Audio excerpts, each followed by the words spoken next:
Carlos Yulo nagsalita na laban sa kanyang ina at naka-move on na daw ito. At ito namang si Angelica Yulo, wala daw siyang ninakaw sa anak niya. Unahin na muna natin to si Carlos Yulo. Nagsalita na ang Olympic gold medalist na si Carlos Yulo hinggil umano sa hidwaan nila ng ina si Angelica Yulo. Sa isang TikTok video, kinumpirma ng Pinoy athlete na nanalo ng 2 gold medal para sa men's gymnastics sa ginanap na 2024 Paris Olympic na totoong may issue sila ng kanyang ina na may connect sa pera. Iba talaga pag pera ang pag-uusapan.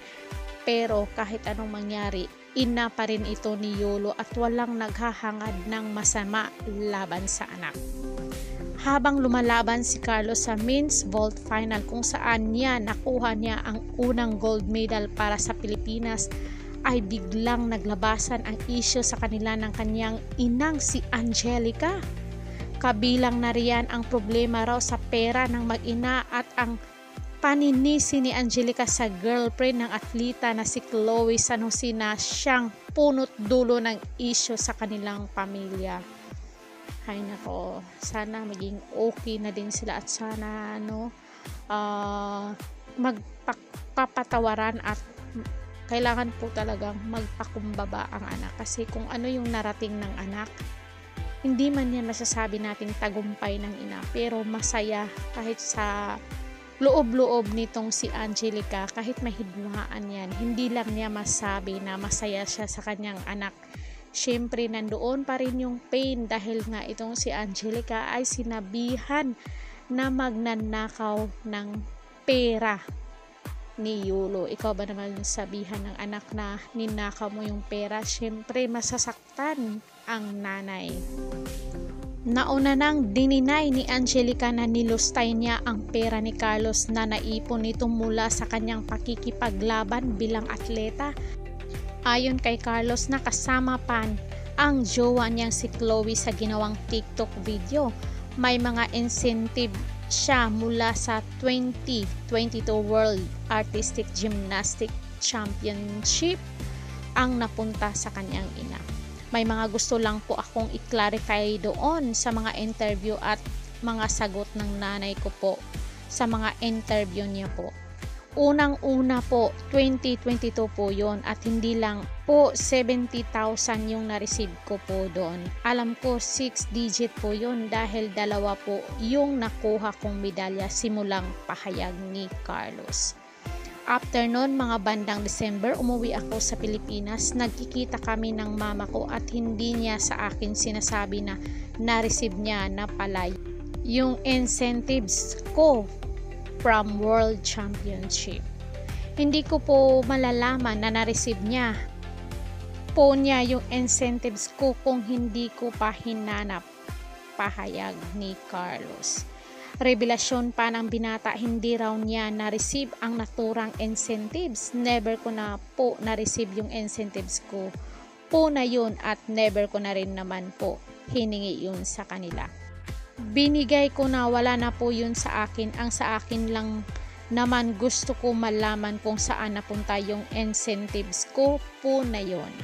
Yung principal po kasi dito wala po sa liit o laki ng amount po ng incentives po na ginalaw niya, kundi po sa pagtago at paggalaw niya nang wala ko pong consent. Yun po yung pinupoint ko sa ad nitong si Carlos. Humiling din si Carlos Yulo na wag i-bash ang kanyang ina. Sana tulukan na raw ang issue sa pamamagitan ng kanyang statement. Yung incentives na 6 digit na hindi niya sinasabi sa akin na pumasok na pala sa account ko, wala na po yun sa akin. Gusto ko lang malaman talaga kung saan napunta. Sumama lang po ang loob ko kasi wala pong consent yung paggalaw niya ng pera ko. Kung totoo man po yung pagbati nyo sa tagumpay ko, maraming salamat ma. Kinikilala ko po ang pag-congratulate nyo sa akin, pero minsan nagpa-flashback pa rin talaga yung lahat ng masasakit nyong sinabi, pati yung hindi nyo pag-good luck sa mga laban ko. Lahat po yun tumatak sa akin. So, hindi din natin masisisi yung nanay. Baka may matinding pinag-ugatan, pero ina pa rin yan na hindi naghahangad ng masama sa anak. Ang aking hiling ma sa'yo ay sana po maghilom po kayo at matutunang mag-moving on at matagal ko na po kayong napatawad ma.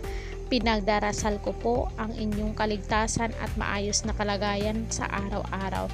Ito na po sana ang huli nating pagsasalita tungkol dito. Ang importante ngayon ay ipagdiwang natin ang tagumpay ng mga atletang Pilipino na hindi matatawaran ng paghihirap at sakripisyo. Saad nito ni Carlos Yulo. Sana magkaayos na silang dalawang mag-ina, kasi kahit balik ta rin man ang mundo, nanay pa rin ni Carlos itong si Angelica. So anong masasabi niyo dyan mga marites? Comment down kayo para malaman natin ang inyong naging pahayag dito. Don't forget to like, share, and subscribe Caridad Official TV. Hanggang sa muli, and thank you so much.